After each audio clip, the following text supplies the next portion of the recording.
Com a palavra, o professor Ricardo, quer dar Então, alguma boa saudação, noite. né?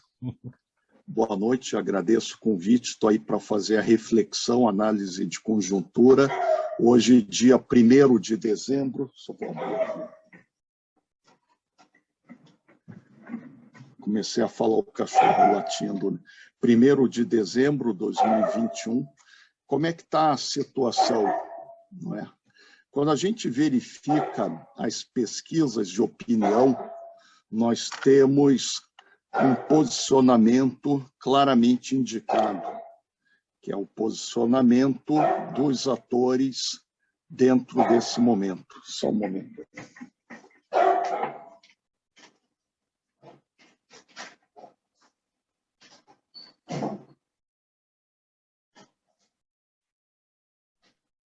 Parece, ainda bem que o Fred aqui não se manifestou. O meu cão. Tive que resolver, que senão não ia conseguir, né?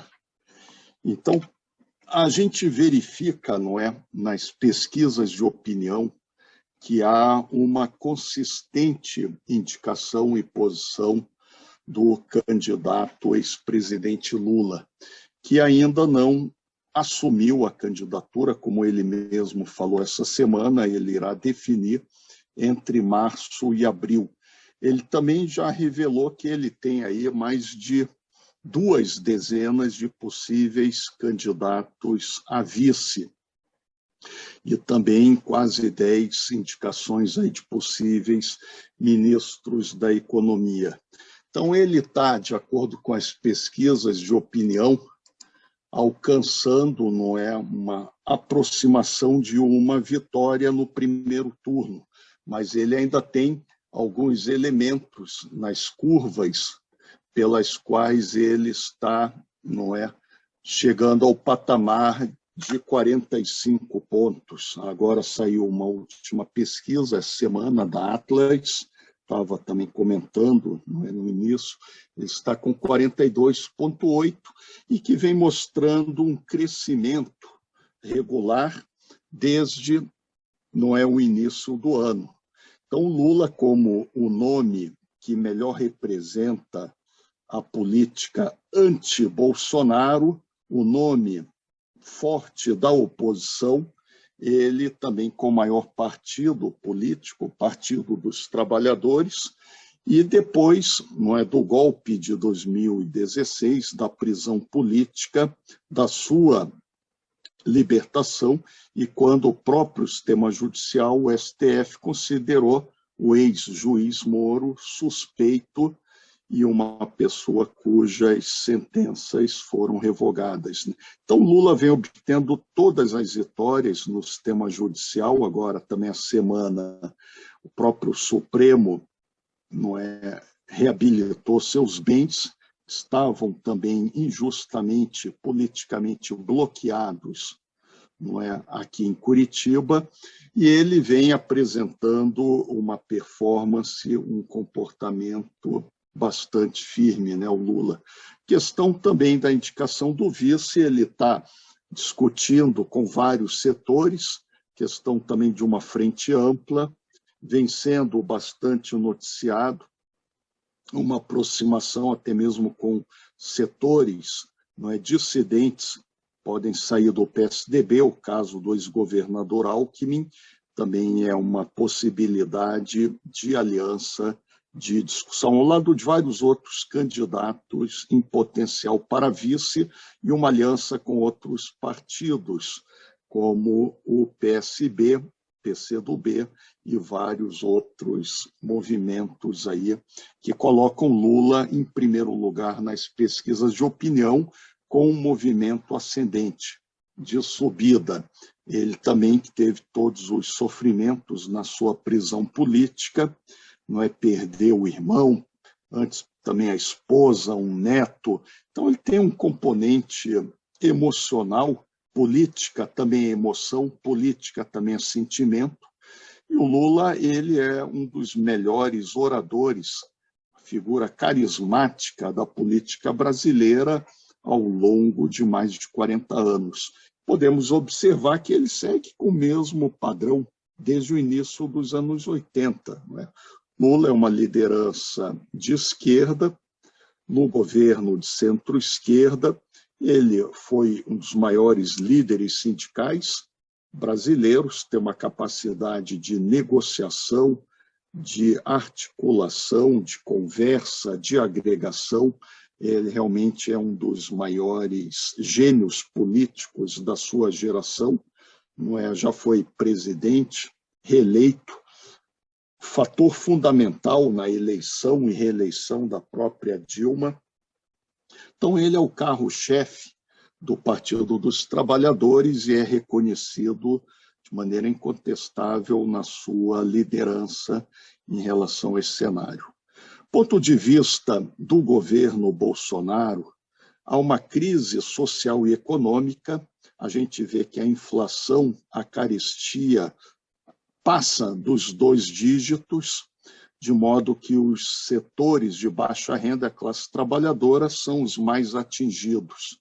A inflação dos alimentos, dos serviços públicos, combustíveis, do gás, não é? Também o desastre desde o golpe de 2016, no governo do golpista Temer, com fracasso de todas as principais políticas. Não é? A reforma trabalhista significou aumento do desemprego, perda de direitos, perda de salário, arroxo salarial. Então, é uma crise trabalhista, como tinha sido, lamentavelmente, não é, prevista por setores de oposição de esquerda. Também, quando a gente vê a reforma da Previdência, da aposentadoria, também retirou direitos, prorrogou a aposentadoria, piorou o mercado de trabalho. Você vê que antes havia maiores contratações em função das aposentadorias. Agora, exatamente a precarização e perdas muito graves, num retrocesso ainda pior do que aquelas políticas estabelecidas pelo próprio Getúlio Vargas, na consolidação das leis do trabalho, direitos trabalhistas, carteira de trabalho. Tudo isso foi a pauta golpista ser desmantelada. Também os ataques contra a infraestrutura econômica, as privatizações, desmonte na área petrolífera, na área da construção civil, de modo que tudo isso revela uma economia que está estagnada e para o ano que vem a perspectiva também é de uma inflação de 2 dígitos, e também a estagnação econômica. Não haverá nenhuma previsão de crescimento econômico do PIB para o ano de 2022. Inclusive, boa parte da crise, dos problemas econômicos ainda da pandemia em 21, serão transmitidos para o ano que vem, sem contar ainda variáveis como um recrudescimento em mais uma onda da pandemia, Ômicron, ou alguma outra variante, como a gente está, infelizmente, observando na Europa Oriental, mesmo nos Estados Unidos, que ainda tem taxas de casos de reprodução e a mortalidade ainda em alta, levando, inclusive, algumas economias europeias ao fechamento necessário, ao lockdown. Então, o cenário da pandemia ainda é imprevisível para o ano que vem. Seria uma visão de alguns analistas que acham que a pandemia já está controlada no Brasil ou em termos internacionais, extremamente precária essa visão. Podemos ter ainda outras ondas, o que agravará ainda mais a crise social e econômica que passa o governo do Bolsonaro. Desmonte de políticas sociais, a extinção do Bolsa Família e o Auxílio Brasil, que não tem a confiança, não tem a credibilidade, discutem até mesmo o caráter de permanência. Também tudo isso aí tem um impacto social muito grande, uma vez que Bolsa Família tinha sido uma política reconhecida, premiada e bastante valorizada. E também o fracasso completo do ministro Paulo Guedes em todas as áreas, desde o início, quando ele mentia, afirmando que o crescimento começaria nos próximos 6 meses. E passaram aí já 3 anos, entrando no último ano do governo, e mais uma vez inflação alta, crise econômica, não ocorreu nenhuma retomada da economia, nem o crescimento, e pior, a massa salarial, os empregos também em baixa. Hoje, poder aquisitivo, salário dos brasileiros economicamente ativos é menor do que no início da pandemia. Então, quer dizer, houve um empobrecimento da classe trabalhadora sem nenhum investimento, nenhuma política de fomento, não há políticas estatais desenvolvimentistas. Com isso, a crise econômica, a estagnação.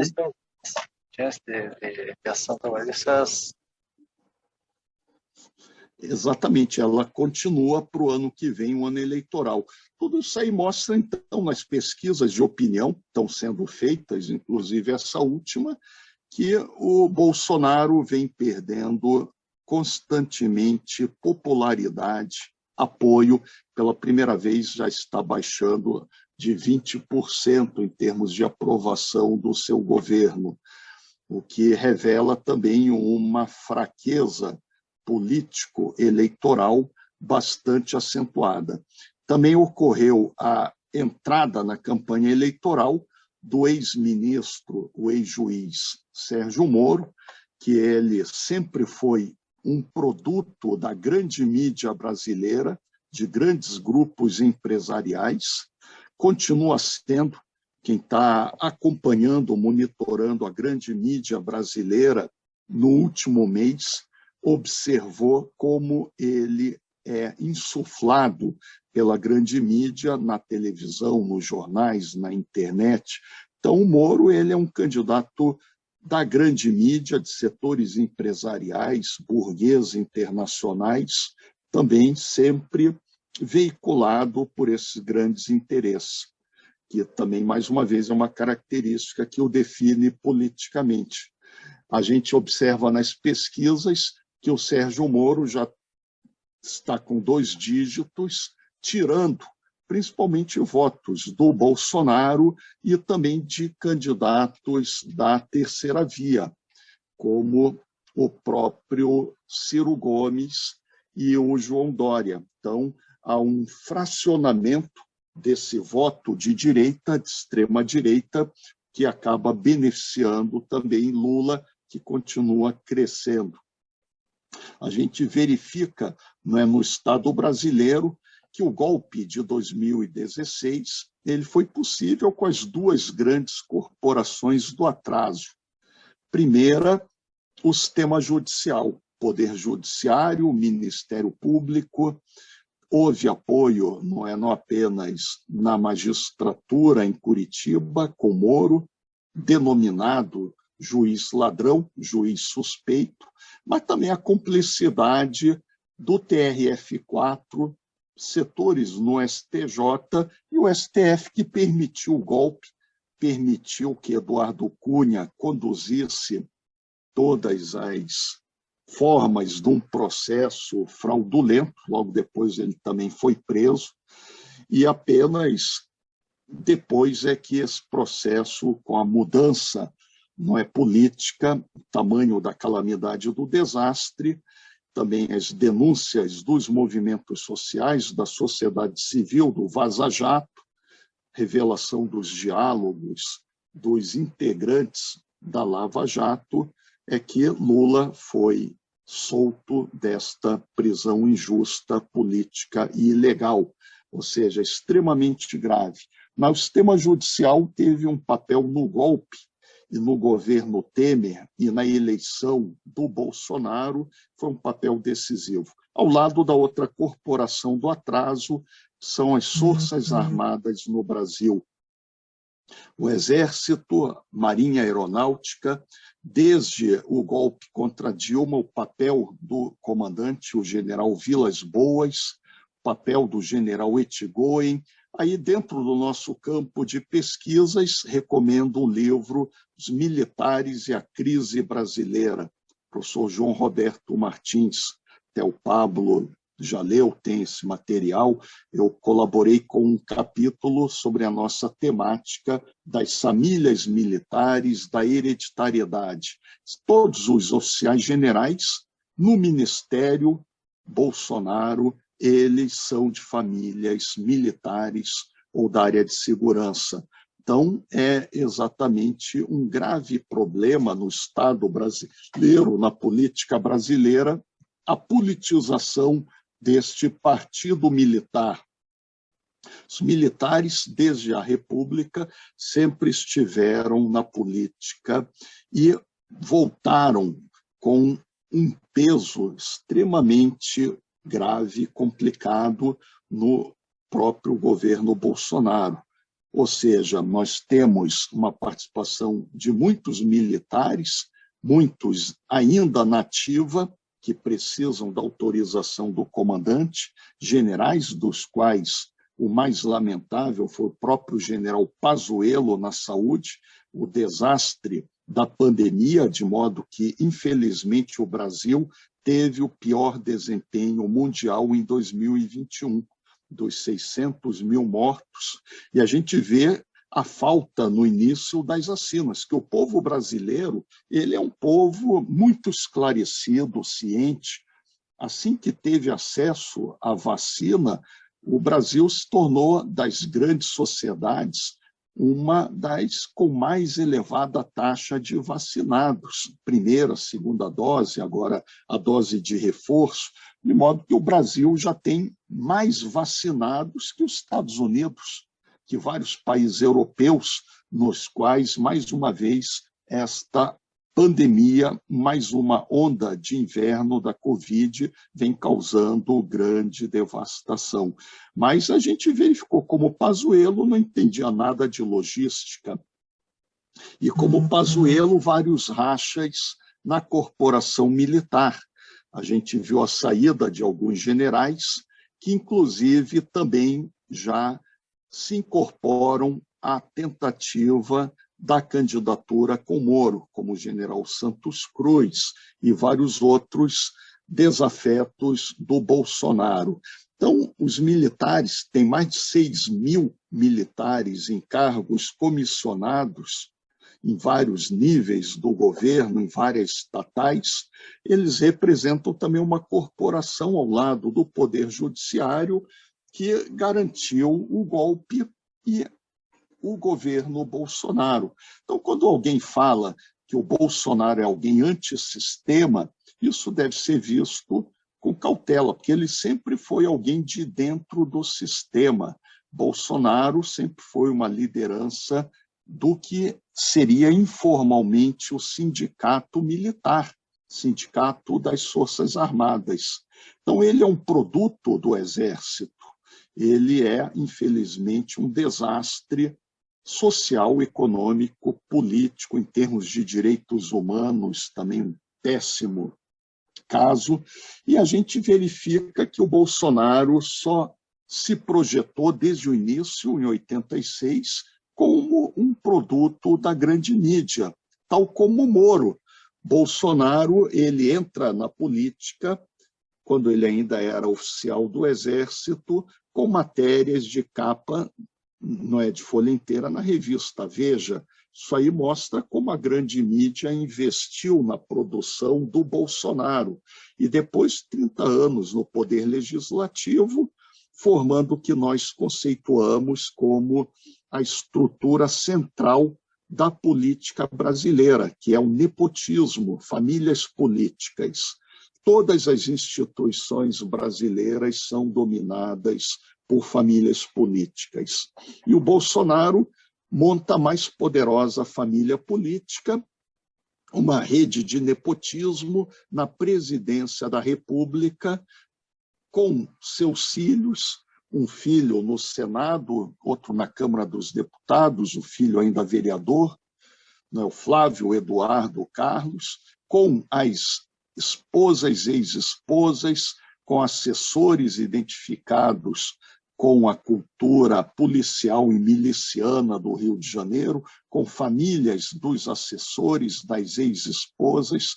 Então, é uma rede de nepotismo montada ao longo de 30 anos, com mais de 100 pessoas, já mapeada, já descrita até mesmo pela grande mídia, só o sistema judicial que nunca tomou uma atitude em relação a práticas nocivas como a rachadinha, sempre postergadas, sempre adiadas, a questão também do fórum, de modo que nunca houve interesse do sistema judicial em investigar e punir as gravíssimas irregularidades da família Bolsonaro. E o bolsonarismo também é uma política que reúne os grandes interesses no início das famílias da mídia, as corporações judiciais militares e a grande burguesia, o grande empresariado brasileiro e internacional, com as políticas neoliberais de desmonte, de privatização do Paulo Guedes, que agora, chegando ao fim do governo, só causaram o aumento da fome, do desemprego, do arroxo salarial, da corrupção generalizada, como a gente viu as denúncias na própria CPI da Covid, com o entreguismo, o desmonte, inclusive, das grandes empresas brasileiras, e um cenário que mostra o grande aumento da impopularidade do governo Bolsonaro em crise, de modo que ele, nas pesquisas de opinião, está caindo, já está, não é, caindo, chegando a 31 pontos, e pela popularidade do governo ele tende a cair mais, mesmo com núcleo duro ideológico bolsonarista de direita, de extrema-direita, nessas corporações que tiveram aumentos salariais, reajustes, vantagens e privilégios, como militares, sistema judiciário e alguns setores entreguistas da economia, não é? Ou seja, é um resultado que, para a grande maioria da classe trabalhadora, é uma calamidade social, econômica, sanitária e péssimo resultado no combate à pandemia. Então, a gente vai observando isso. O governo Bolsonaro, com Paulo Guedes, também fizeram a maior aliança recente com os setores mais fisiológicos atrasados do Congresso. É o governo do Centrão, que, afinal, Bolsonaro sempre foi um político do Centrão. Toda a sua trajetória, ele é um integrante do Centrão. E agora que ele definiu o PL, com Valdemar Costa, sempre partidos são familiares, partidos no Brasil são empresas familiares de negócios, a gente verifica que ele tem um apoio também da maioria na Câmara dos Deputados e também no Senado. E aí é exatamente aquele esquema de família política. Você tem, por exemplo, presidente da Câmara, o deputado Arthur Lira. Nas emendas do relator, no orçamento secreto, eles destinam muitos recursos para as suas bases eleitorais, entre aspas, o curral eleitoral no interior, onde as suas famílias políticas governam ou têm aliados e cúmplices, como em vários municípios de Alagoas, pai do Arthur Lira, que já foi senador, também na região de Alagoas. E todos os esquemas políticos funcionam assim. O relator também das emendas, agora na Câmara, o deputado Domingos Neto, ele desviou de maneira, não é a ser muito criticado até pelos outros parlamentares, ele envia para o município de Tauá, no interior do Ceará, cerca de 180 milhões de reais, porque a mãe dele, ela é a prefeita de Tauá. E da mesma maneira, no Senado, o senador Castro vem também de uma família política do Piauí, de modo que a gente só entende a política brasileira pelas famílias políticas pelo nepotismo, como eles controlam o orçamento, os recursos, as dotações, as verbas, e através dessas centenas de famílias políticas, o bolsonarismo tem uma maioria na Câmara dos Deputados e no Senado, de modo que a preocupação deles é só com a eleição, porque Bolsonaro conseguiu, em termos gerais, passar todas as suas principais políticas, significando este desastre neoliberal. Então, ele sempre teve um apoio que nenhum outro presidente chegou a ter no poder legislativo, né? Mostrando também mais essa característica do bolsonarismo, além do grande apoio dos militares, do judiciário, que nunca investigou, puniu a sua família com denúncias escancaradas, da grande mídia, que mesmo com críticas de setores, não é a mesma campanha que foi feita contra Dilma, ou seja, é sempre uma política de críticas, mas bastante relativas. Bolsonaro ainda continua com apoio de setores na sociedade, como grupos evangélicos neopentecostais, até hoje tentando a indicação do Mendonça para o STF, está sendo deliberada, não é, no Senado, mas é um setor que parte desta máquina político-eleitoral de alguns pastores, como Malafaia e vários outros, também continuam com apoio no bolsonarismo, mesmo sentindo o grau da crise. O problema de todos esses setores é aquele problema antigo na direita brasileira. Eles têm as corporações, as privatizações, o controle legislativo, mas eles não têm mais o apoio, o respaldo popular em termos de votação. E aí é aquela mesma crise que nós já vimos várias vezes. Da última vez, exatamente o fracasso do governo Fernando Henrique Cardoso. Por mais que tenha sido um governo com grande empresariado, com as privatizações, com a perda de direitos, ele chega ao fim do governo com um grau de impopularidade muito acentuado. Como vimos também o fracasso quase que imediato do governo do Fernando Collor de Mello, antes o fracasso da ditadura do governo Figueiredo, ou seja, a crise econômica, o arroxo salarial, o desemprego, a fome, a corrupção, elas mostram que não há base para uma vitória eleitoral do governo. Então, o Bolsonaro está perdendo apoio, caindo a cada pesquisa de opinião, não é, derretendo a sua popularidade, e também a disputa agora com a entrada do ex-ministro Sérgio Moro. E o resultado mostra exatamente que não há condições para uma terceira via. Ciro Gomes, que tentou atacar a esquerda, a direita, abriu uma polêmica com o PT, com Lula, ele está se tornando uma marina nesta eleição, ou seja, as suas contradições mostram que ele não tem apoio nem confiança nem na esquerda, nem na direita. Da mesma maneira, a grande divisão, a grande fratura no PSDB, que já foi também um dos maiores partidos no Brasil.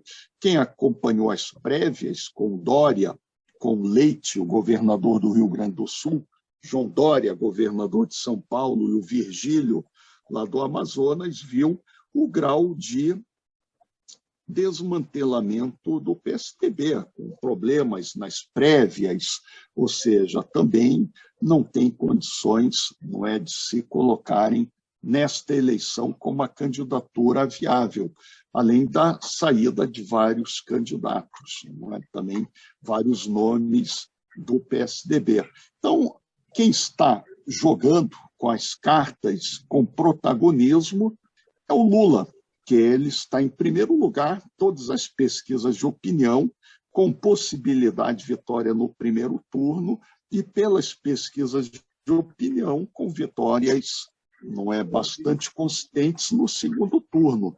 Agora, Lula tem uma visão do processo, com toda a sua prática e toda a sua experiência. Ele está procurando agregar uma frente ampla, está procurando exatamente entrar pelo centro, centro-direita, de modo a ter também apoio, uma legitimidade, que o próprio Lula sabe o grau de ódio político que vários setores das corporações militares e sistemas judiciais nutrem em relação à sua figura.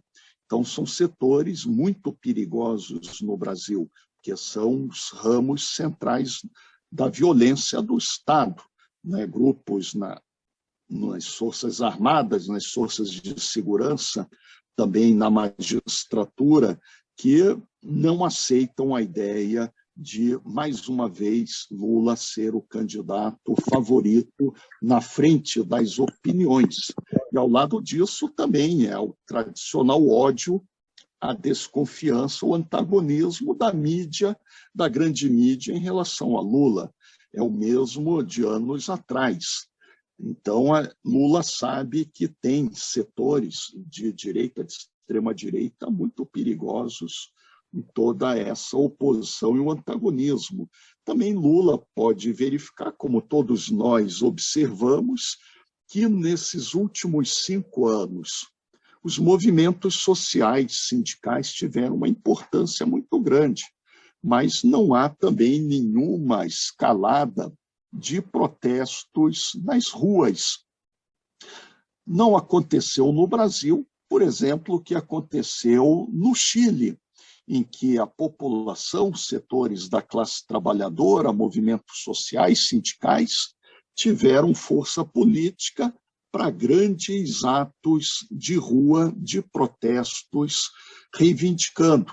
Mas que a situação no Chile é muito grave, porque décadas de neoliberalismo desde a ditadura do Pinochet, de modo que as privatizações, a perda de direitos, de salários, privatização de setores fundamentais, como a água, mas lá no Chile eles não privatizam o maior recurso econômico, que é o cobre, continua estatal, que nem eles entregam, como no Brasil entregaram a Vale do Rio Doce, a Petrobras, o pré-sal.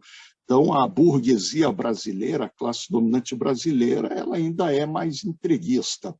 Mas no Brasil não houve uma situação de movimentos sociais como no Chile. Houve atos de protesto constantes, quase mensais, contra o Bolsonaro.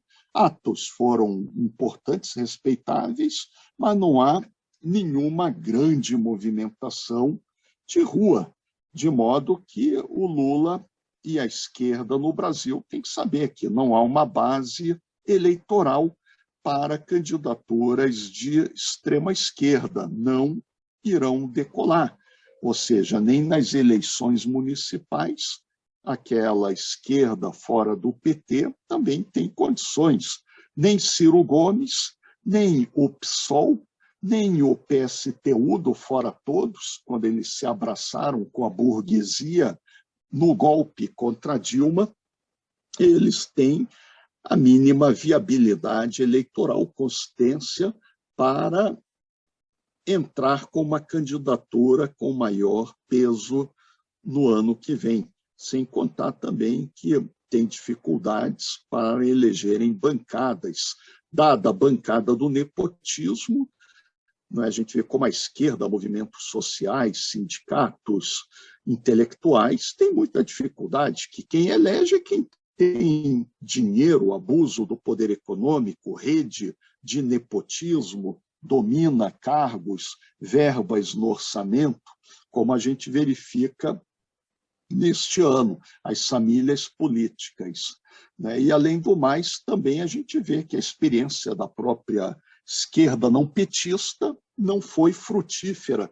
Quando nós levantamos 2006, o que aconteceu com a candidatura do PSOL naquela época contra o Lula, não é, da Heloísa Helena e do César Benjamin?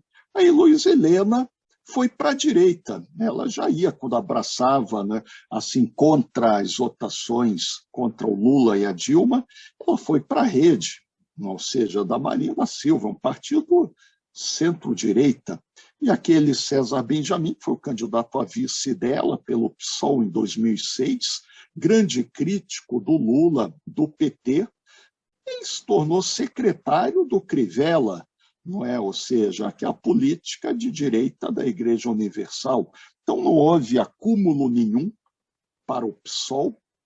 A gente verifica também que não conseguiu ampliar suas bancadas. Quando o PSOL administrou alguma prefeitura, também nunca teve nenhum resultado de construção da esquerda, o próprio Macapá, não é? No Amapá, vários outros casos. Então, o PSOL tem algumas lideranças importantes, como o Boulos em São Paulo, mas nunca administrou nada, não tem essa experiência. Ou no Rio de Janeiro, o próprio Freixo, também que saiu depois também com uma outra alternativa. Então, eu não vejo nenhuma viabilidade para a esquerda não petista. Por quê? Não há movimentos sociais, não há intensificação das lutas populares nesse ano, por pior que seja a crise, a fome. Também não tem base político-eleitoral organizada, de modo que o grande nome é o Lula. E o Lula está observando o campo. Ele sabe das suas próprias limitações, sabe que ano que vem será uma eleição pesada, como as anteriores no golpe, porque ele terá a grande maioria do Senado, da Câmara dos Deputados, contra ele.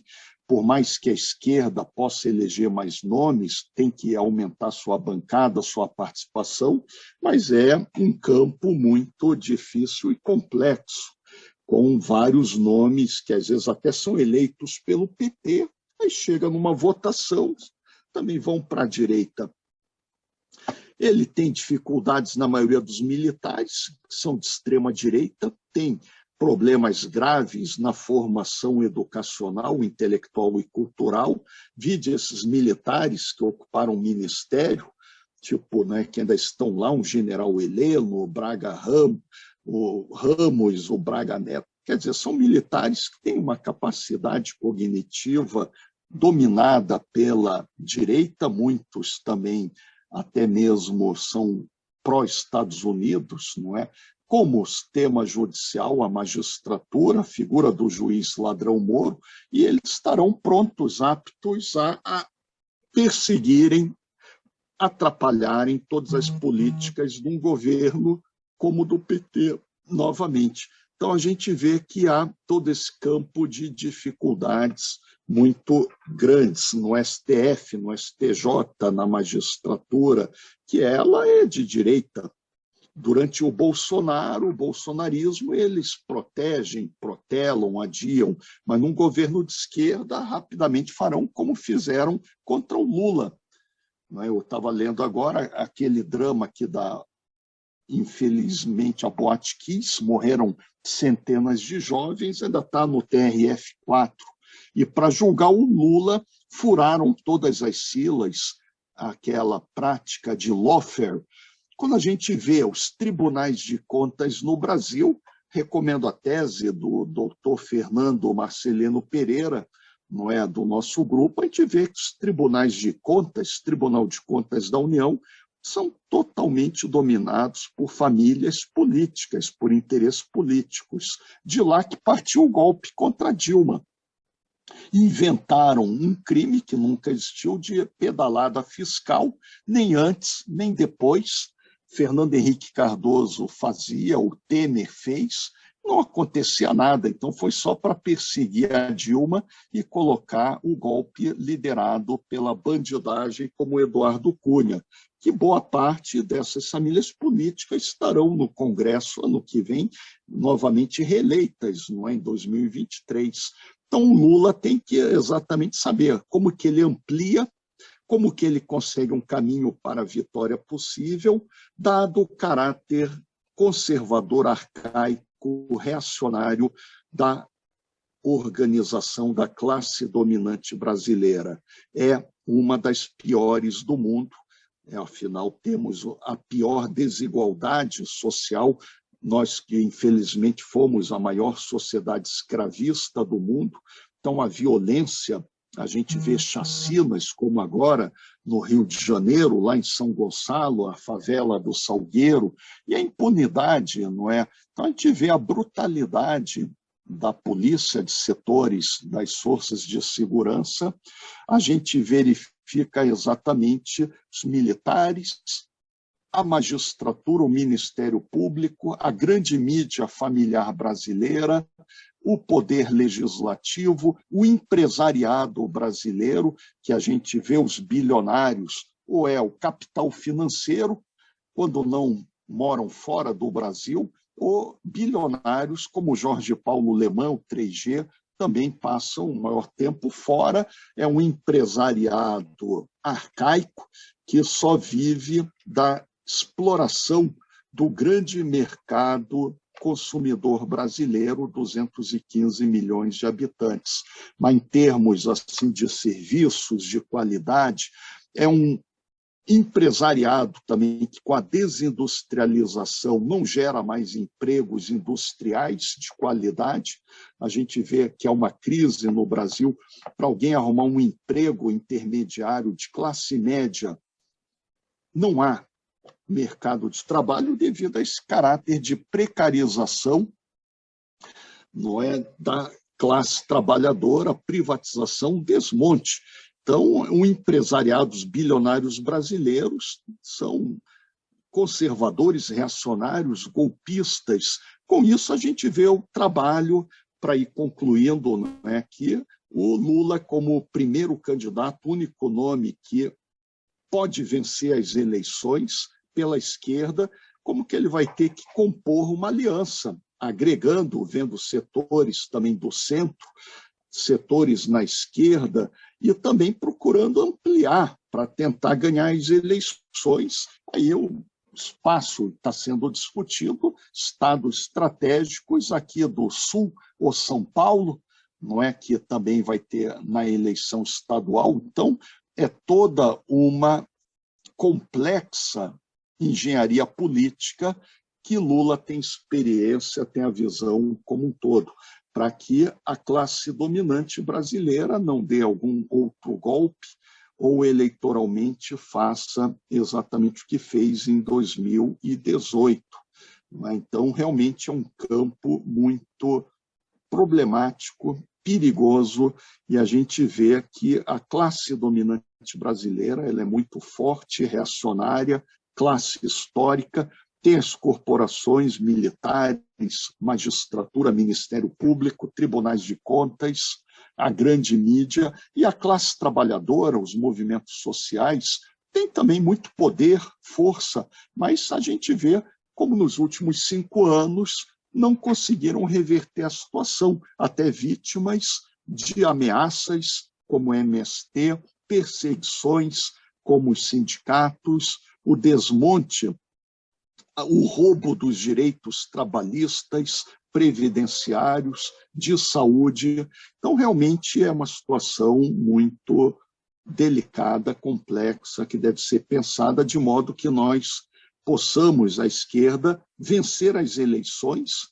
ter governabilidade, ter capacidade de administração e habilidade política, como Lula já mostrou que teve entre 2003 e 2010, foi um governo extremamente bem sucedido. E aí perdeu a habilidade, né, os problemas também na articulação política com a Dilma, o Temer também, não é, como a questão da traição, e toda a classe dominante, a burguesia, no golpe contra a Dilma, né, como a gente viu. Então, é exatamente encontrar o ponto, não é fácil. Primeiro, tem que ganhar as eleições, como Lula, tem que organizar um bloco, uma frente para poder governar, poder melhorar a situação social da classe trabalhadora, melhorar a calamidade que nós vivemos na educação. O Enem hoje tem metade do que era nos governos do PT. Isso quer dizer, jovens da classe trabalhadora, negros, índios, favelizados, estão fora da educação, fora do sonho do ensino superior. Bolsa Família, que era a melhor política social, foi destruída para esse Auxílio Brasil, que é uma incógnita. A gente vê exatamente o arroxo, o desemprego, o papel subalternizado em termos internacionais do Brasil. O Brasil virou um pária com o bolsonarismo, não é? Paulo Guedes, offshore, todos esses bilionários levando dinheiro para fora. Então, a gente vê o grau de internacionalização, de entreguismo do governo Bolsonaro, desmonte das empresas brasileiras. Então, o governo Lula vai ter que trabalhar todas as questões, todos esses problemas e também melhorar a qualidade de vida, melhorar o salário, melhorar o emprego, melhorar a educação, a cidadania, o resgate dos direitos humanos. Outra questão gravíssima no Brasil, a Amazônia, meio ambiente. Bolsonarismo é a política da destruição, como o ex-ministro falou, passa a boiada, destrói a floresta, destrói o indígena, garimpo nos rios da Amazônia de maneira aberta, poluindo, jogando mercúrio, depredando. Então, realmente, o bolsonarismo é uma catástrofe e, para modificá-lo, é preciso um antídoto extremamente elaborado, porque é aquilo, né, para concluir, a classe dominante brasileira, ela é muito poderosa, arcaica, age em conjunto, tem todos esses setores, as forças também, desde setores evangélicos, populares de direita, até militares, Ministério Público, magistratura, bilionários, grande mídia. Então, é uma tarefa que o Lula vai ter realmente que ver para montar uma chapa competitiva, poder governar e tirar o Brasil um pouco desta tragédia e calamidade que foram 5 anos do golpe. Então, é isso, acho que aí as perguntas, ou se tiver debate, ainda temos aí um tempo também. Então, eu vou, assim, primeiro agradecer, né, em nome da Federação, brilhante como sempre, né, nós precisamos ouvir essas verdades e o que nos espera. Bom, até pelo seu tempo exíguo, acho que eu vou abrir para 3 perguntas. Eu não vou fazer, porque senão eu já estou acompanhando o seu curso, só faltei um até agora. Por lá também. Isso. Maravilhoso, né? Problemas familiares, tive que faltar um deles. Mas vamos abrir para 3. Quem vamos gostaria? Lá. Vamos lá. Alguém levantando a mão? Vamos ver. Betão sempre pergunta bastante, não está perguntando. Né? O nosso Betão aí, né? A velha guarda. Pablito, é que eu preciso nesse, tá bom, Ricardo? É que nesse minutinho final aí, onde a gente se anima para perguntar, eu tive que atender um cara perdido que veio me entregar uma compra aqui, me tomou um tempo enorme, pomba. Perdi um pedaço da fala do Ricardo. E evidente, nosso companheiro Ricardo, sempre brilhante, essa tua direção de avaliar a política assim, genealógica, eu acho genial, porque era uma coisa, me parece, muito presente, isso é muito presente na política, isso é uma coisa meio da monarquia, né? É uma coisa que veio assim, as famílias da nobreza e tal, e isso passa para a política brasileira de uma maneira muito clara, não só aqui, tem Bush pai, Bush filho, então o poder político tem um desejo, me parece, familiar de perpetuá-lo, né? E nós vivemos um fenômeno hoje, inclusive, de um outro alpinismo social também, por outros mecanismos e tal. Mas isso é muito presente. Não só a questão familiar, Ricardo, como um dia eu observava, eu fui dar uma olhada na lista dos presidentes do Brasil, o que eles faziam da vida. Então, era fazendeiro, advogado e militar. Fazendeiro, advogado e militar. até que acho que teve até o Juscelino para aparecer um médico, um médico assim, mas de uma maneira, não talvez tenha mais, mas me impressionou também essa perspectiva, né? Eu queria só que você desse uma palhazinha para a gente, da tua visão, o que condiciona a humanidade e me parece que tem uma novidade, nem a gente escapa um pouco disso no Partido dos Trabalhadores e tal. Nós temos também dinastias, né, dentro do partido. Então, eu queria que você falasse um pouco o que te leva a essa conclusão, né? E o que a gente faz na política porque ela não seja meramente... Porque no mundo sindical tem isso também, viu? Eu sei de sindicato que a sucessão presidencial foi feita de pai para filho também, né? Então, essa privatização, essa apropriação da política pelas pessoas é uma coisa, me parece que, de uma maneira geral, permanente. Eu queria que você falasse um pouco disso, o que te levou a ter essa visão e que deixou com uma clareza para a gente. Era o óbvio lulante, mas a gente não pensava nisso, né? Até que você, há muito tempo atrás, acho que, sei lá quanto tempo faz que nós... Você não tinha essa barba branca, nem eu, quando a gente começou a conversar de política. Então, é isso.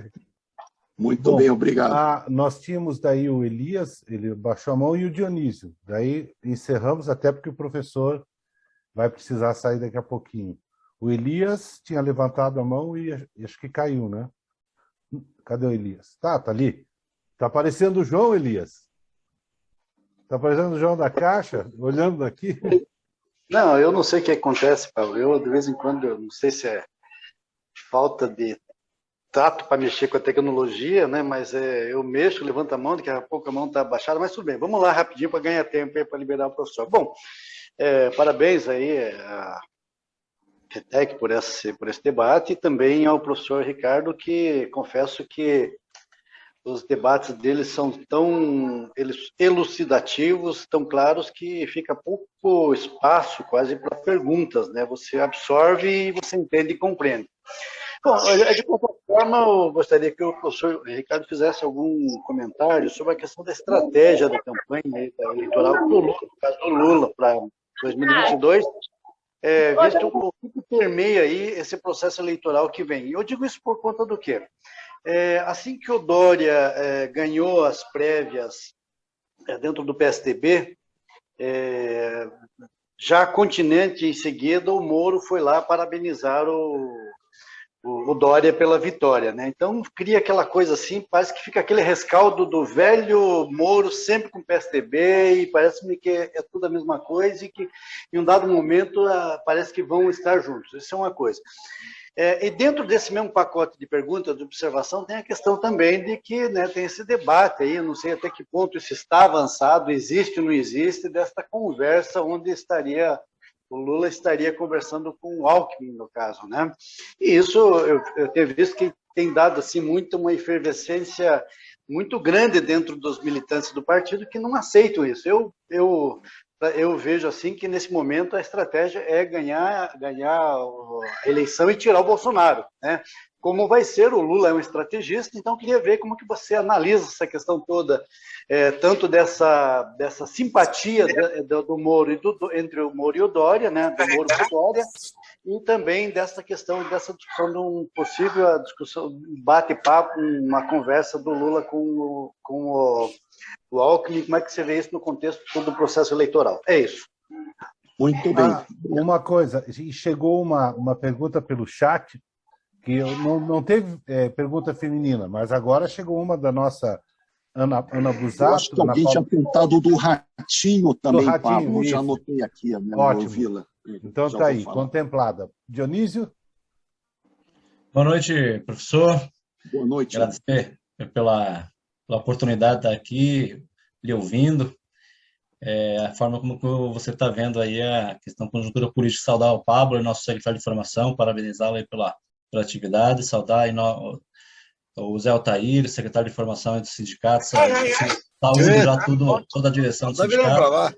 Saudar aqui também a Rose, nossa companheira do Vida, de Apucarana, que já estendo todos os nossos cumprimentos, é companheirada dos 9 sindicatos filiados além do Curitiba aqui.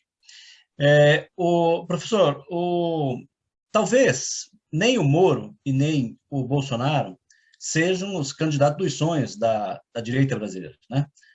O Bolsonaro subiu no posto em 2018, ninguém conseguiu tirar e vai ele mesmo, né? O Moro vem agora por uma absoluta falta de renovação dos quadros políticos da direita brasileira, né?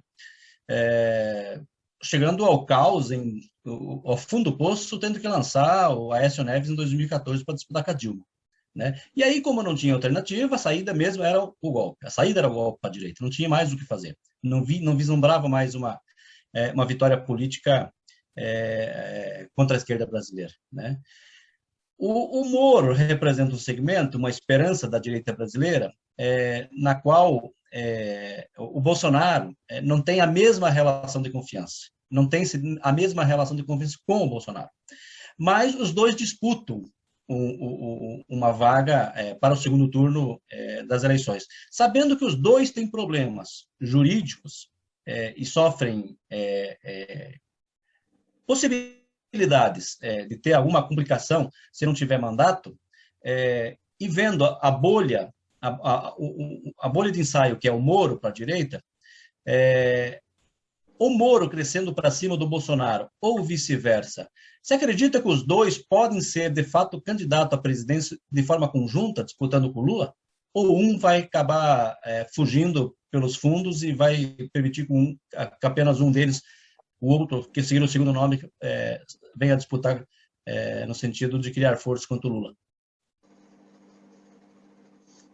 Muito bem. Posso responder, Pablo? Cadê o mediador aí? Sim, já não tem. Só o vovô, o nosso. O vovô também quer falar, pode. Não, ele só escreveu ali medo da estratégia da velha oligarquia, da mídia e do empresariado golpista. Falando nisso, né? Também rapidinho, fator Mourão. Só isso. Muito bem. Bom, vou tentar responder. A questão do Ratinho, mais uma vez, comprovou as nossas teorias que a política é negócio de família. Nós que acompanhamos aí há mais de 40 anos, né, a política paranaense, a gente viu o Ratinho pai aparecer quando ele era apenas um animado humorista, apresentador rádio, TV, depois se aproximou com o Grupo Martinez, foi eleito na época do Collor, PRN, e aí se tornou um dos maiores empresários da mídia no Paraná e no Brasil, um homem riquíssimo, e o filho dele, o Ratinho, é exatamente o produto de mais uma grande família empresarial na mídia. E sempre aquilo, pessoal, a gente fala muito no nosso curso, pensou em empresariado brasileiro, são todos latifundiários e fazendeiros. Tem processo de trabalho análogo à escravidão contra a família Ratinhos. E o Ratinho já sabe que, afundando o Bolsonaro, ele se distanciou um pouco. Mas é aquilo, quem tiver no poder, eles vão apoiar. Ratinho também, a única política pública dele aqui no Paraná, em Curitiba, é faltar água. E agora esse golpe também do pedágio, tentar mais uma vez enganar. Então ele vai tentar se colocar, imaginando também um caráter mais conservador da política paranaense. E vamos ver, não é, o nome que está se configurando, até na caravana Requião, é o velho Requião, tem aí, não é, um papel histórico na esquerda e é o nome que vem se destacando para competir. Muitas vezes tem potencial grande de voto, não é? Também não surgiu uma liderança jovem, essa é a questão. Ele está ocupando espaço, o Requião, e vamos, não é, para mais um embate eleitoral. Os 3 senadores do Paraná no Podemos, alguns trocam Podemos por PH, não é? E a gente vê como eles são apoiados pela grande mídia. O Álvaro Dias sempre foi. Agora o Oriovisto, eu acompanho às vezes o Jornal Nacional, ele voltou a aparecer na Globo, no Jornal Nacional Oriovisto, em função do apoio dele ao Moro, que é o candidato produzido pela mídia. E o Flávio Arnes também nós conhecemos, 3 estão no Podemos, que é mais um partido familiar. E é o Silvestre, lá de Guarapuava, o presidente. O cara já foi processado, né, questão de nepotismo, mais uma família política de Guarapuava, César Silvestre, o pai infelizmente faleceu, não é? Também mais uma família política. Então, para o Paraná também não estou vendo novidades, se for o caso, é tentarmos a eleição com o Requião, pelo menos é um nacionalista, uma pessoa que tem visão de Estado, o irmão dele foi o melhor secretário de Educação, mas mais uma vez, até o Beto colocou, é família política. A gente vê que a política brasileira inteira, o Requião, caso seja eleito, espero que não traga toda a parentada, ele dê espaço para novos, né? Vamos adiante. Questão também, o Elias colocou, é aquilo, o Moro e Dória, eles, não há dúvida, estarão todos juntos contra o Lula se houver o segundo turno. Eles vão jogar muito dinheiro, uma indústria de fake news, vem dinheiro de fora, que eles sabem que o inimigo público deles, da direita brasileira, da classe dominante, é o Lula. E pelo motivo que o Lula é o único que tem voto e derrota eles em uma eleição. Então, eles estarão todos unidos, todo esse bloco, não é, do PSDB, setores de centro-direita, vão todos, não é, contra o Lula, quando for o momento. Aí, essa movimentação que o Lula vem fazendo com o Alckmin é para agregar, entrar em São Paulo, entrar centro-direita, e, de certa maneira, foi um movimento que o Lula fez também em 2002. Nós lembramos, vamos ver, quem era José Alencar naquela eleição. A gente nem conhecia direito. Muitos companheiros falavam, é um burguês de Minas Gerais, um grande empresário têxtil, e não há dúvida que, infelizmente, o Lula perdeu alguns votos, espaço com José Alencar, mas ele ganhou muito mais do que perdeu. Então, essa movimentação agora do Lula com Alckmin, claro, pessoalmente eu prefiro um candidato à esquerda, até mais à esquerda, jovem. Agora, o Lula está vendo o cenário nacional, suas limitações, o implacável movimento da direita, que quer derrubá-lo a qualquer custo, e o Lula é que foi preso, ele ficou 580 dias. Quando ele abre uma linha de diálogo com Alckmin, e lembrando, Alckmin, isso é verdade, ele não participou do golpe contra Dilma. Até essa semana eu vi um retrospecto, né? O Alckmin foi um dos poucos no PSDB que deu declarações públicas contra o golpe, contra o Temer, não é? Então ele é uma pessoa de direita, da Opus Dei, mas é um nome como José Alencar foi em um momento, não é? Com José Alencar deu certo, muita gente achava que com Alckmin é um caminho aberto, não necessariamente ele vai ser o vice, né? Mas, em primeiro lugar, Lula precisa ganhar a eleição. Segundo, governar, tirar o Brasil do buraco da miséria. Ele vai perder voto de setores de esquerda, de extrema esquerda, mas que também não vão ter consistência eleitoral nenhuma. Se o PSOL, PSTU tiverem candidatos, eles serão candidatos muito fracos, nanicos, não é? Não vão ter até menos voto que o Ciro Gomes, né, que já é fraco também nessa conjuntura. E do outro lado, o Lula com Alckmin entra em São Paulo, organiza o PT pro Haddad, com o PSB, e sabem como é a grande política, né? Ela é costurada lá em cima. E aí Lula, ele é pós-doutor, sabe tudo, né? O cara tem 40 anos, conhece de pista, de sindicato, até a presidência. Lula, quando ia em reunião internacional, ele comandava o movimento lá no G20, não é, no BRICS. Então, ele é um homem, aquilo que Aristóteles chamava Zoom Politicon. Ele é um animal político, é dele o carisma, uma coisa que às vezes é um a cada 100 ou 200 anos. Se o Lula está nesse caminho, tem um sentido. Ele ganha voto, entra em novas bases, São Paulo, PSB. Agora, é claro, como o José Alencar, vai perder alguns companheiros, extrema-esquerda, mas é aquilo. Perderam para quê? O cara sai do PT até antes. Foi lá para a Convergência Socialista, o PSTU. Conseguiram o quê?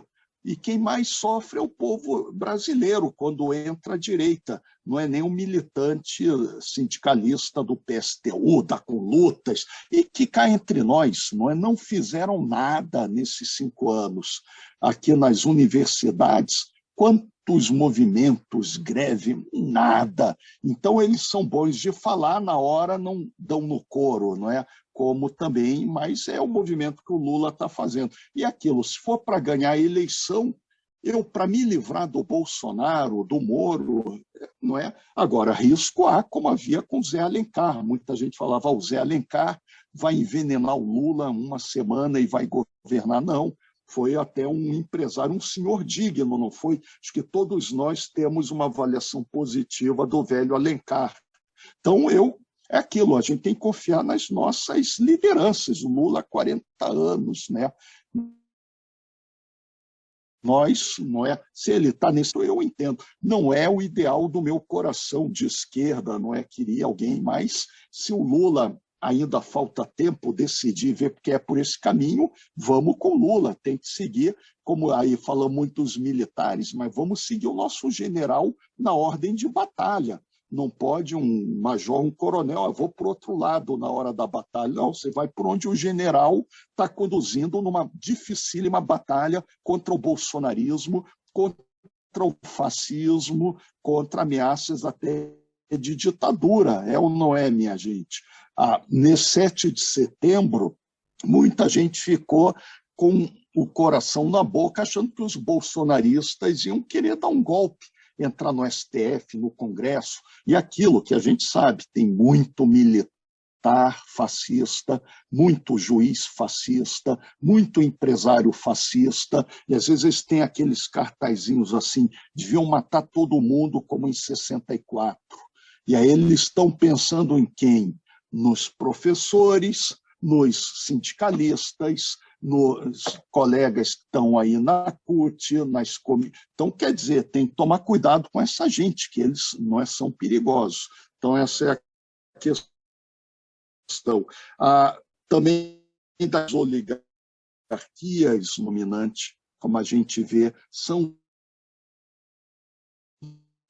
dominam o Senado, dominam a Câmara dos Deputados, dominam a magistratura. O Brasil é uma máquina de moer carne de quem é trabalhador, de quem é pobre, de quem é negro, de quem é indígena. Aqui é o lugar que professor é espancado em praça pública, que nem no centro cívico. Eu estava lá, acho que vários companheiros também estavam, e aquilo, fomos espancados no centro cívico, e, pô, não é o professor que é a categoria mais, não é o que é uma professora, que perigo que representa para a polícia, todo mundo saiu de lá com gás, com bala de borracha na cara, com cacetete, e aconteceu alguma coisa, aí chega lá uma juíza, uma juizeca, absolve tudo que não é político, deputado. Ainda bem que o Francisquini, que é outra família política, foi cassado porque ele falou mal da justiça eleitoral do STF. Isso eles não admitem. Você não ia estar solta por aí, não é? Mais um na polícia, como ele voltou lá para a polícia. Então, a gente tem que prestar atenção, cuidado, porque a direita, a classe dominante, aparelha tudo no Brasil. Tem essa grande mídia familiar, tem os juízes, tem os militares, tem os tribunais de contas. Então, é muito difícil o jogo, e a gente queria que o Brasil fosse, tipo, pelo menos, que nem o Chile, povo na rua, as praças ocupadas, o pessoal protestando. E olha, no Chile também está sendo um osso duro, que tem um candidato fascista lá, aquele Cast. Também saiu a pesquisa agora, o da esquerda está um pouco na frente, mas é osso duro de roer. Então a gente tem que, a lição de Maquiavel, ver a política como ela é para vencer. Eu não quero um governo nem do Bolsonaro, nem do Moro, nem do...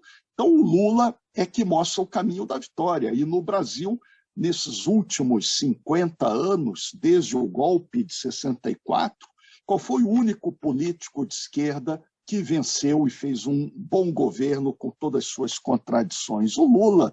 Então, ele é o líder. Vamos seguir, não é? E vamos criticando, vamos reclamando uma estratégia. Também o Pablo perguntou o general Mourão. Mourão está se movimentando, acho que ele vai tentar o governo do Rio de Janeiro, pode anotar, ele sempre que ele dá uma entrevista está com a máscara do Flamengo, mesmo o Flamengo não tendo um ano feliz. Então ele vai tentar lá, mas é mais um filho de general, o avô dele era desembargador, mais uma família oligárquica, né? O negócio é o seguinte, o Lula, o PT à esquerda, tem que virar pelo menos 3 estados com pouco mais de voto, ganha bem a eleição. O próprio Rio de Janeiro, e a gente vê a dificuldade lá para o Freixo, e lá a política no Rio tem essa questão de milicianos, violência, vide a Marielle. Mataram a menina, até a Marielle, que ela era socióloga, negra, LGBT, de origem favelizada, e alguém foi punido, chegaram. Você vê um jogo sujo, como é difícil no Rio de Janeiro.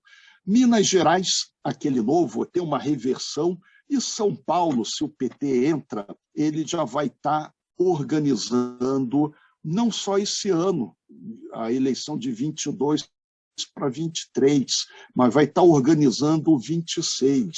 Aí que Lula está pensando. Quando ele coloca alguém como Alckmin, ele quer quebrar a muralha tucana da direita em São Paulo, já pensando no dia de amanhã sem Lula.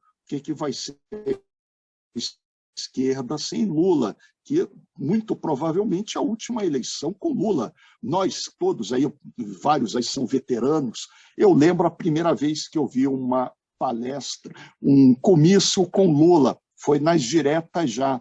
Estava lá no comício do Milhão, naquela época, no Rio de Janeiro, e estava lá o Lula, toda aquela velha guarda que já se foi. Então é aquilo, Lula, em 40 anos, ele sabe o que faz, ele sabe o caminho da vitória e o que é importante. Não é como ele viu o José Alencar, se tiver que ser o Alckmin ou outro, é aquilo, a gente vai reclamar, mas importante é como no futebol, diria Maquiavel, é a vitória eleitoral. Não adianta fora todos e se abraçar com a direita, que nem os nossos, entre aspas, colegas aí na universidade, foi uma tragédia.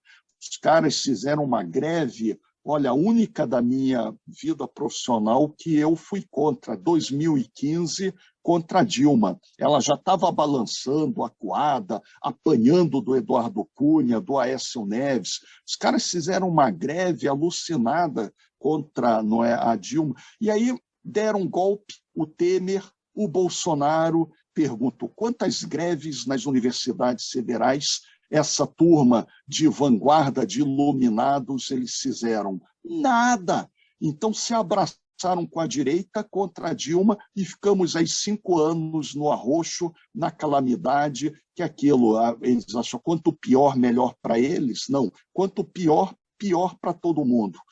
Então, para terminar, eu estou otimista, Lula está muito bem nas pesquisas, ainda bem que a gente tem um Lula, que ele é como dizem, eu concordo, ele quando morrer vai ser alguém como na Índia, um Gandhi, o Mandela na África do Sul, ele é um símbolo da geração, lutou contra a ditadura, e o Lula, até a classe dominante brasileira tinha que agradecer o Lula, que sempre foi um líder de negociação, de consenso, sempre foi contra a violência, sempre foi... Que é aquilo, a direita, ao mesmo tempo que ela bate, tortura, eles também têm medo, que eles sabem que o Brasil é um barril de pólvora.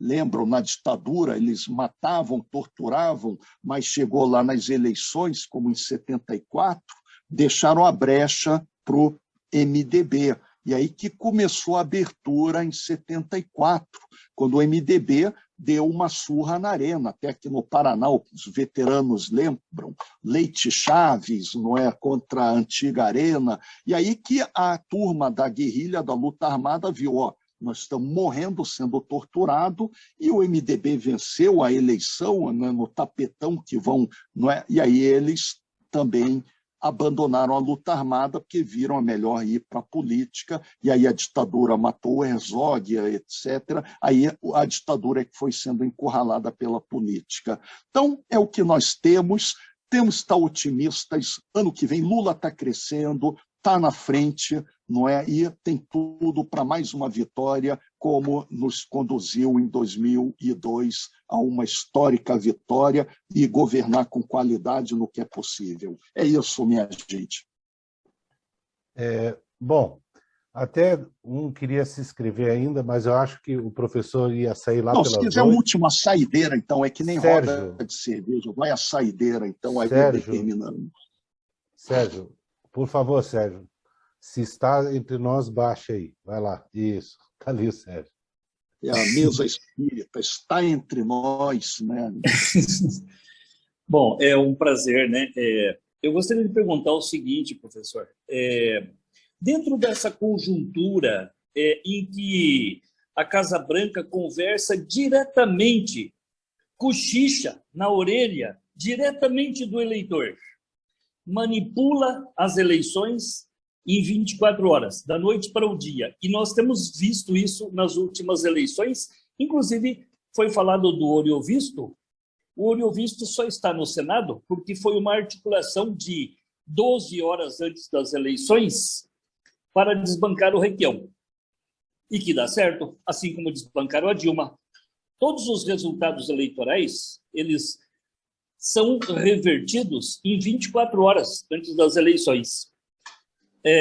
O Lula está bem nas pesquisas, mas eu gostaria de ter a tua percepção sobre essa influência direta da internet em que funcionam os algoritmos que mapeiam as pessoas, e está tudo mapeado, está tudo diretamente comandado por um império que não nos pertence.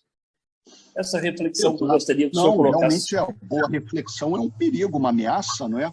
Essa questão da indústria de fake news, da manipulação eletrônica. A gente viu aqui na eleição do Paraná, o Oriovisto, também a Lava Jato trabalhando a favor dele, né?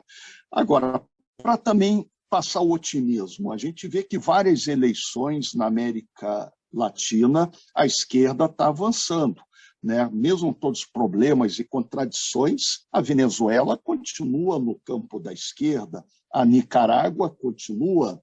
Vimos agora em Honduras uma vitória onde foi o primeiro golpe branco que abriu o ciclo, depois, não é, também no Paraguai e no Brasil. Então a gente vê no México, né, uma esquerda moderada. Então é aquela questão, a direita não tem nada a oferecer com o neoliberalismo. É só tirar direitos, arroxo salarial, fome, desemprego, entregar recursos naturais para os estrangeiros. Agora, a outra vantagem também é que a China está chegando, e aí ela quebra o monopólio, a hegemonia exclusiva dos Estados Unidos. A China já é o maior parceiro comercial do Brasil. Em breve, nem a China vai permitir que os Estados Unidos usem a América Latina como quintal que eles vêm dar golpe. E agora, os próprios Estados Unidos também estão num pior processo, até estava falando com o Pablo antes, pela primeira vez na história eleitoral dos Estados Unidos, uma eleição presidencial foi contestada e teve aquele episódio da invasão do Capitólio, que morreram policiais, não é? Foi uma coisa que para eles gravíssima. Agora imagine se uma potência estrangeira fizesse o que eles fazem, uma potência estrangeira comprasse os generais dos Estados Unidos, a grande mídia, e fraudassem um outro Estado para garantir a vitória do Trump. Eles podiam entrar em guerra civil, e já entraram antes, não é? Que os Estados Unidos é uma sociedade muito divisiva, tem fraturas imensas, não é? Como eles já tiveram. Então, os Estados Unidos eles estão já numa conjuntura que não tem mais o poder que tiveram com o fim da União Soviética. Tiveram a derrota histórica também, lá no resultado, aquelas guerras, né? Então, também às vezes é da natureza do escorpião picar. Estados Unidos, seja quem for o presidente, Biden, antes o Trump, se vierem golpistas da América Latina chamando eles para o golpe, eles vão correndo porque sabem que a pilhagem, o saque é bom. Até isso o pessoal na imprensa do Chile estava reclamando suspeito. Aquele candidato de extrema-direita do Chile, ele está atrás na pesquisa de opinião. E ele correu essa semana nos Estados Unidos. Para fazer o quê? Aí o risco, né, de fake news, de fraude eletrônica, guerra eletrônica. Então, sempre é um risco presente. Agora, o Lula sabe, para evitar riscos, é deixar a mesa dele mais pesada. Ou seja, se uma chapa tiver mais gente de direita, é mais difícil para a burguesia dar o golpe os Estados Unidos, não é? Quanto mais pesada a mesa, é mais difícil dela ser virada. Mas que sempre tem esse risco, como deram um golpe contra Dilma, e lembrando também o Sérgio Moro, vocês lembram, pessoal, quando saíram as primeiras notícias daquele hacker, o Sérgio Moro correu para onde? Para os Estados Unidos. Depois é que eles rastrearam e prenderam um rapaz lá, que era o hacker solitário. Mas quer dizer, essa turma aí com os Estados Unidos, guerra eletrônica, NSA, realmente é um perigo, a gente tem que estar sempre atento, né, os partidos, não é, o Lula, a Gleice, que é a presidenta do PT, porque eles jogam sujo. Esse é o risco, cautela e atenção, porque eles sabem que no voto vão perder. Agora, na sujeira, no golpismo, eles são capazes de tudo. É isso, pessoal. Fiquem todos bem, até uma próxima aí. Mando um abraço, meus cumprimentos para todos, companheiros aí de muitos anos. Nós que agradecemos. Até o Firmino chegou a levantar a mão, mas não sei, está batendo palma. Agradecemos, né? Pablo, Oi. Pablo, você permite um comentário muito rápido? Diga. Vai lá. É só para não fazer nenhuma confusão com o Sérgio. Este Sérgio que está aqui conosco hoje não é um Sérgio pirata. É um Sérgio de muita excelência, trabalhador aposentado na Copel, é integrante do nosso setorial de energia e recursos minerais, do Partido dos Trabalhadores, setorial que eu tenho o prazer de participar dele. Esse é do bom. Isto, e quando der certo e vocês quiserem, nós convidamos o Sérgio e outros companheiros de lá para fazer uma coisa transversal. Vamos falar com a nossa categoria bancária e financiária para discutir assuntos que envolvem a energia e os recursos minerais. E aqui tem o financiamento, né? E lá tem boas ideias. Então, até inclusive convido o professor Ricardo para que numa outra oportunidade Muito esteja bem, conosco, sim. Vamos conversando. esses diversos trabalhadores do Paraná. E muito obrigado, Sérgio, de estar aqui conosco. Tiveram mais alguns eletricitários aqui já? Obrigado. Um abraço a todos aí. Muito bem, prazer obrigado. estar junto. Ótimo, que presenças importantes. Bom, nós passamos aqui hoje à noite pelo Paulo Freire, olhando o mapa local, e pelo Darcy Ribeiro, para entender o mapa global, a geopolítica, né? Professor, nem sei como agradecer, já que nós estamos aí toda quarta-feira, naquelas 2 horas maravilhosas, riquíssimas. Inclusive, depois eu passo aos demais companheiros e companheiras o link com a gravação das aulas. Eu acho que só Muito primeiro... bom, tem que ser multiplicador nisso. Isso, porque é impressionante quando a gente acha que o assunto se esgotou. Eu fiquei impressionado com a descrição do Tribunal de Contas e o nepotismo. Impressionante. É impressionante, e depois, hoje ainda, imagina você pegar os 10 bilionários da Forbes brasileiro e fazer uma radiografia genealógica desse povo. Foi impressionante a aula de hoje, e eu vou passando a medida para as pessoas. Eu não sabia que ia ficar gravado, então eu sempre gravava em áudio. Mas já que tem, a primeira aula, inclusive, eu gravei toda em áudio. E então eu vou repassar os demais. Eu nem tenho como agradecer, porque há muita gente fazia esse convite, nunca fechava a agenda, e felizmente hoje foi possível. Maravilha, Pablo. Ano que vem, também acho que agora, para que a gente não vê, bom Natal, bom Ano Novo, ano que vem continuamos na luta. E termino com a frase aqui da Clarice Lispector: o óbvio é a verdade mais difícil de se enxergar. Não é? Quando a gente aprofunda esses detalhes de família política, nepotismo, é que a gente vê a minúcia. Pessoal, até a próxima, então. Vou desligar aqui. Uma boa noite. Obrigado, professor, de novo. Companheirada, então, com isso, acho que fechamos o ciclo de formação este ano, né? Para o ano que vem que nós tenhamos... Oh, saúde, Betão!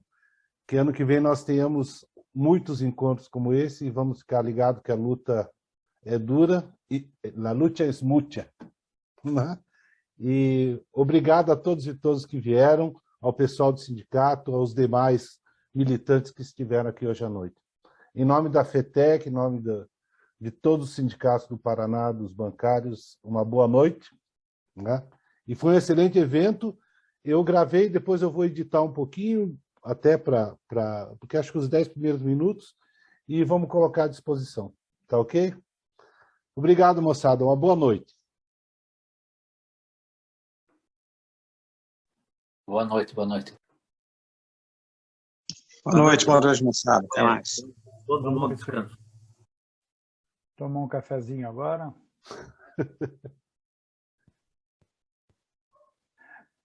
Tchau aí, gente. Abraço. Abraço, até.